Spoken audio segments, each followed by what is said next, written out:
Hi, Candace. Thank you so much for being with us today. If you could just start by introducing yourself and your role. Yes, thank you so much for having me. Formally, my name is Candace Powell Kinard. I am the owner and founder of my own company called EduDreamer Consulting. I work with organizations to serve their students and help them better understand how to pay for college, as well as for student loan borrowers to help them come up with a better repayment plan, possibly, or even start the journey toward loan forgiveness. Amazing. So, can you speak to what is the FAFSA in a nutshell, and why is it so important for students and families to complete the FAFSA? Yeah, simply the FAFSA, known as the Free Application for Federal Student Aid, ultimately is the application for students to apply for federal student aid. However, because the system and the application, particularly in the last few years, was so useful, other entities use it as well. So, of course, the college is going to use FAFSA data to make their decisions. But there are need-based scholarship programs that also use the FAFSA to make their decisions. And then most states across the country also use the FAFSA to help make their state funding decisions. So it's primarily designed and set up for federal student aid. So that includes the Pell Grant. There are some scholarship programs for children of first responders or children who are orphans from war, particularly the Iraqi war. And so there are some scholarship programs, but it's primarily the Pell Grant and then also giving access to student loans. Thank you. And that's such a great point that the FAFSA is also used for private scholarships as well. That's something a lot of students and families may not know is that, FAFSA is going to unlock a multitude of doors. And you mentioned the Pell Grant a few times. What is the Pell Grant? Yes. So the funny thing about the Pell Grant is it is the thing that everyone is trying to chase when they complete the free application for federal student aid. So and I think people chase it without really even knowing what it is. So the Pell Grant, named after a legislator named Pell, is a grant that does not have to be paid back, that is awarded if the student is eligible, based on their FAFSA application. So the Pell Grant is a need-based grant. So the higher the need, the higher the student shows after completing the FAFSA application that they are in need, literally need of money for college. The Pell Grant is one of the federal student aid grants and or types of student aid that a student can be awarded to help them pay for college. Thank you. And so we know, of course, this year with the transition to the better FAFSA, there, has been some technical challenges, delays in timeline. And so, what are the most common FAFSA questions or challenges students and families have this year in particular? And what advice have you been giving them to address those questions? Yes, so this is where the first thing that I want to say to everyone is just breathe. We will get through this. It has been a very rocky start, but we'll get through it. So this impacts specifically the 24-25 FAFSA. So that's for the 24-25 school year. And the original idea was under the two congressional changes, the acts, the FAFSA Simplification Act, as well as the Future Act. The idea was to increase the number of students who were eligible for federal student aid and potentially the Pell Grant, as well as make the form itself simpler, right? So it went from 108 questions down to about 39 to 40, depending on the student, right? So the FAFSA is also considered a smart form. It is going to only present questions to a family based on the answers that they're providing, right? So The rollout was a little bumpy. It was not smooth, to say the least. And so the number one, uh, or I should say the number two piece of advice after breathing, right? Everybody just be patient, is really to make sure that you are actually completing a FAFSA. And that's one thing that I really want to emphasize, because I do believe that the amount of attention that the FAFSA is getting in the news and in the media, it's causing people to feel less confident about the process, less confident about the application. There are students and their families, they're starting to question whether college is even worth it. And I would say to you that I don't think that we should allow some programming errors and maybe some human error to dissuade you from wanting to go to college and or thinking that you won't get aid. The bottom line is this will be worked out. It's going to take some time. They tried to do a lot of things at the same time. They tried to change the formula, change the computer system, change the software, and so that was a lot of changes that they undertook at the same time. So we just need to be patient, but I don't want people to think that the bad news or some of the negative commentary that we're hearing about the FAFSA should dissuade them from using the FAFSA, number one, or going to college overall. I think the next thing is there are some pretty serious errors in the form itself, most of which are being worked on as we speak. And so I think my next biggest piece of advice is get the FAFSA submitted the best that you can. Try to be as accurate as possible, try to get it in and get to the point of completion where you will see a confirmation page and a confirmation email, meaning it's submitted. But the reality is that I would say most students and their families are going to have to go back in March and open up their FAFSA submission summary.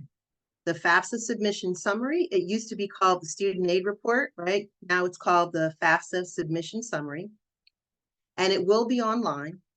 And it gives the student an opportunity to see the questions that they were asked, see the answers that they gave, also to see what their student aid index, or the index number that the colleges will be using to make awards. They can see that.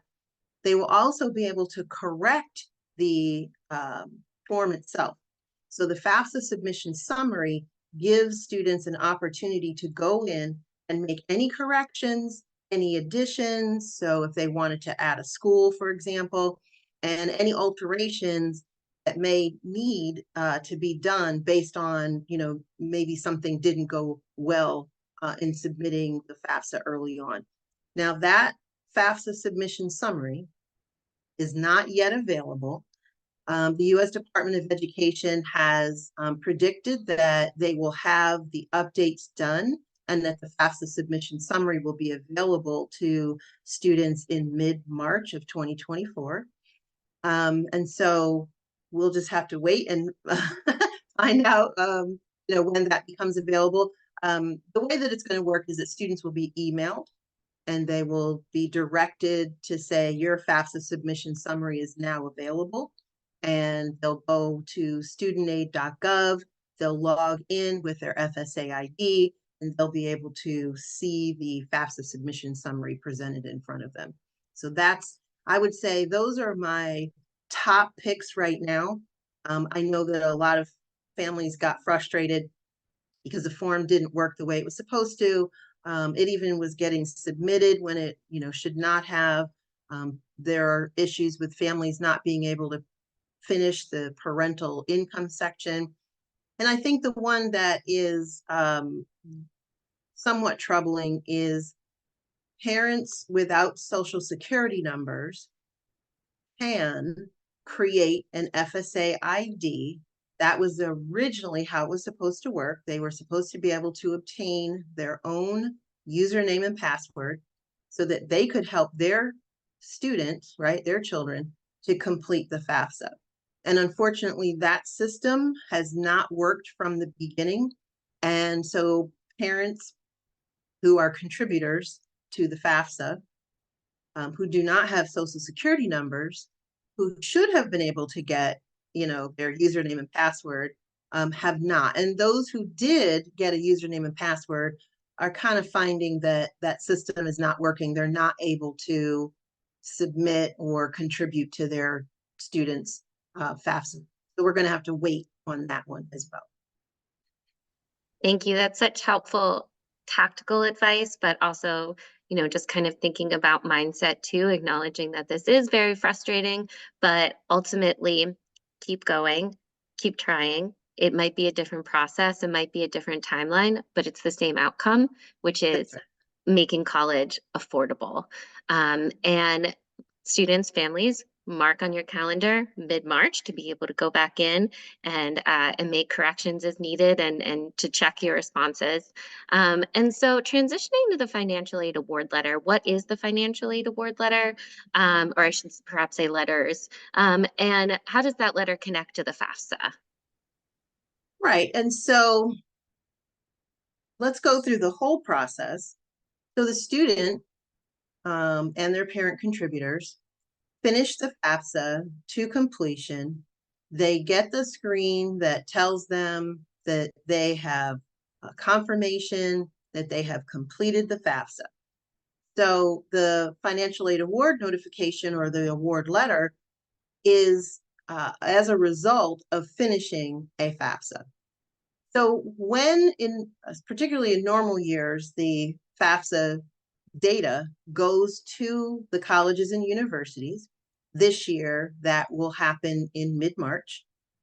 And after the FAFSA data has been sent to the colleges and universities, they then have the information they need to make a financial aid decision and therefore making a financial aid offer. Now, we used to call them letters because more colleges sent an actual paper letter, right? And I think many, many still do. But there are a number of colleges now who have moved to an online portal or an online platform. So students are seeing their financial aid letter or financial aid notification in their portal. Now, the offer or package, as it's also called, is what the college has determined and calculated that the student is eligible to receive based on, these are dollars, right? Based on the FAFSA and other documents that the college may have also asked the students to complete. So students may have been called for verification, which means they're going to verify the information on the FAFSA, as well as ask other clarifying questions. So the college may have a few steps to gain information from the student to make their determination. So ultimately, when they have all the information that they need, the colleges and universities then create the offer, which then details how much money the student is actually going to receive. So you'll see on a financial aid letter or financial aid offer, you'll see things like the Pell Grant. You'll get X amount for the fall semester, X amount for the spring semester. You'll see things like your state aid. You'll see if you are awarded and eligible for state aid, you'll see X amount given for you for the fall semester, X amount for the spring. So it literally is going to detail all the dollar amounts that the student is eligible to receive.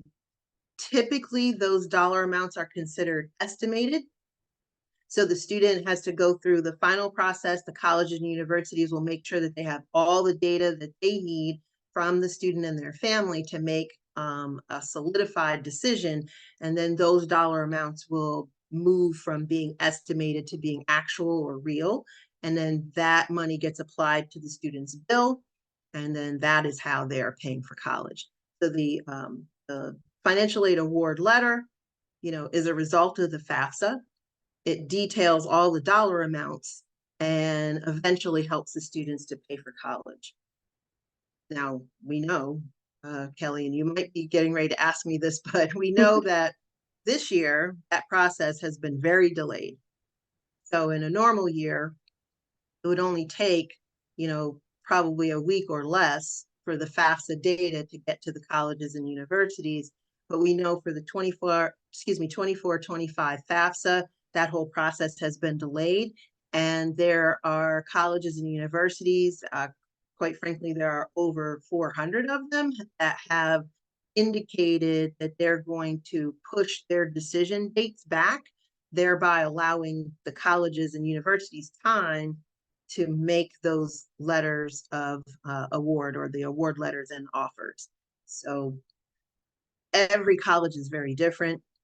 Typically, they would like students to reply in a normal year, to reply to the college by May 1st. That's the very common decision day. And because of all the delays with the FAFSA this year, those dates are being pushed back, and every college has indicated something different. They're all over the place. Right now, they're ranging from May 15th to September. So it just depends on what college you're interested in as to what their date is. So get in contact with the colleges directly so that you will know the date. And Kelly, if I could just add one more thing. When the student finishes their FAFSA application, and it's, you get your confirmation, and the college has all the data that they need, the one thing is that students do need to be accepted first before they're actually going to get an offer. As you can imagine, it wouldn't make any sense for a college to present a financial offer to a student who is not going to be admitted, right? So once the student is admitted, their financial aid offer comes to them once they actually see that the Office of Admission has admitted the student, and then that student can make the decision. So that could mean that a student could get multiple financial aid offers from multiple colleges, for which at that point you can kind of compare them and see who's going to give you the better deal, right? Who's giving you the most money, and that can help you make your decision. I wouldn't make your decision solely on the money, right? But if you've applied to that college, you probably want to go. And so, at some point you could see, if there is a good financial fit. But it allows you, if you have applied to multiple colleges, it does allow you to see multiple offers, and you can kind of compare them. Thank you so much for making it very clear the connection between the FAFSA form and the award package, and also emphasizing that you can and should call your college admissions office and financial aid office with questions and to seek support. What kind of questions might college admissions offices be able to answer? So if I'm a student and I have a question, just thinking, who do I call? What kind of questions can I call the admissions office or the financial aids office with? Right. So if you're an incoming student, right, you're a rising freshman at a particular college and universities, there are two primary offices that you will be engaged with over the time of being both a prospective student and an admitted student, and then moving into an enrolled student. So the first office that is always going to be helpful, because they're your sort of like your welcome center, and that is the Office of Admission. And the Office of Admission is the place where you, the student, submitted your application to find out whether you could get in. The Office of Admission typically also, for many, many, many colleges and universities, is the first line that may actually award a student a merit scholarship. That often comes from the Office of Admission's decision as opposed to the financial aid. Most of the time, those two offices do work together, so it's not like they don't know, right? So that's the first thing. So many students will see, even now, with all the 24-25 FAFSA delays, we have seen that students have been admitted, and many of them have been awarded a merit-based scholarship, right? Merit comes from the word meritorious, right? If you've done something really amazing, really meritoriously, then you could have easily been awarded a merit-based scholarship. So merit could be athletic, it could be musical, it could be academic, right? You could have good grades and standardized test scores, which would give you eligibility toward a merit-based scholarship. So those are happening oftentimes right from the Office of Admission. Now, the other office that's on campus that incoming freshmen will have to deal with is the Office of Financial Aid, or the Financial Aid Office. Now, this office typically is made up of people who process the financial aid and are using the data from the FAFSA or possibly from the CSS profile, which is another form that's produced by the College Board. And then some colleges use that form to also make their decision in concert with the FAFSA application. So the Office of Financial Aid, they're using all the data that they can to make a decision, as we just described before, and then provide an offer to the student.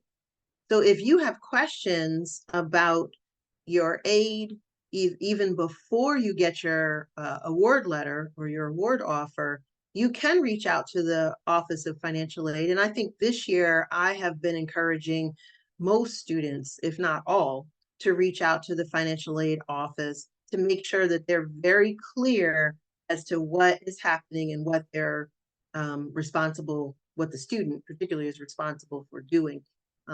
There were financial aid offices that had to make really tough decisions because of the FAFSA delay. They created their own forms, they created their own processes. There are financial aid offices that were reaching out directly to students and saying, tell us your story. Maybe you should just send us your tax information directly. So there was a lot of stuff going on with, colleges and universities just trying to figure it out in the delay. So that means that the students and their families really do need to know what's going on. And so I encourage you to contact the financial aid office. Financial aid professionals are probably hating me for saying that right now because they're really busy. But they do want to talk to students because they want to get it right. They want to make sure that they are, giving you a fair offer, one that you're eligible for. And so they want to make sure that they're getting it right. So they do want to engage in conversation, as much as they can. I think that's really great for students and families to know, because I think sometimes it can be seen as, these offices on campus are these big scary places that decide Right. whether or not you're going to get into that college, but knowing like, wow, I'm not bothering them by calling them, or I'm not, jeopardizing my chance of getting in. If I call them with questions, they are actually there to help me. And again, having that proactive relationship, not just when you are having a problem or a question, but really wanting to make sure that you understand the process, especially this year at each institution, since it might look different this year. So say I'm a student, a family who has submitted my FAFSA. I have checked that my information is completely correct. Now I'm just kind of sitting here waiting for that letter, especially given the tighter turnaround time this year. What can I do to be proactive so that when that letter arrives, I'm really prepared, or those letters or emails, or portal announcements, to make sure that I am really prepared to start making those decisions once I do get those award packages? Yeah, so I'm going to go back to something that you said, which is it is incredibly critical that students get in the habit of reading their emails. And I joke all the time with students. I'm like, colleges are not going to notify you through TikTok and a dance and a, Instagram post. There are some fun things that colleges do using the social platforms, but that's not how they're notifying you of official things, right? So you're going to have to be an email reader. You're going to have to read email, and I highly encourage this year in particular, you just have to check your email every day. And something that families should know is the majority of the notifications are going to be through email, and they're going straight to the student. Very infrequent communication from the college to the parent on official notifications of things, right? So students are just going to have to become accustomed to reading their email and doing it daily. So that's number one. Number two, I would highly recommend that students become much more familiar with the cost of, say, their top two or top three college choices. So if you applied to multiple colleges, you really do need to understand, what is it going to cost me to go there? And so that does mean reading the notifications that you've been sent, any emails that you've been sent, going on the college's website and taking a look at what the cost of attendance is that college has listed, and really getting to know not only just the cost of attendance and how that looks, right? So tuition, room and meals, fees, not just that stuff, but what does it look like for your family, right? To potentially afford some of that, and kind of getting real with that. One of the things that families leave out all the time is transportation. Even if you go to school locally, if you're not going to live on campus, then you need to figure out transportation back and forth to class. If you are going to live on campus, there's at least 4 times a year, depending on the holidays, that colleges will close. And, they'll say, hey, you don't necessarily have to go home, but you have to leave here. So you have to factor in that if you're far away from home, you probably will need a ride home 3 to 4 times a year for holidays and other ways that the campus will close. And so getting to know those kinds of things will be really, really critical. So reading email, understanding your cost of attendance, really picking it apart to see, what it means for you and your family. And then also both talking with the financial aid office, but also doing some research on their website. You really are going to want to understand what your options are. So are there other scholarships that are, slated for students like me, right? So understanding what the other payment arrangements could be. Most campuses have a installment payment plan that you can participate in, which could very well be a great way to minimize the amount of student loans that you have to get. So if your family, if you and your family can pull together some money from working or savings, and it would help you to get through to a payment plan instead of a loan, that's another option. So I use that as an example to say, do the research while you're waiting of your top two, at least your top two, maybe top three colleges and universities, your top picks of where you would go, to do some of that research and really better understand.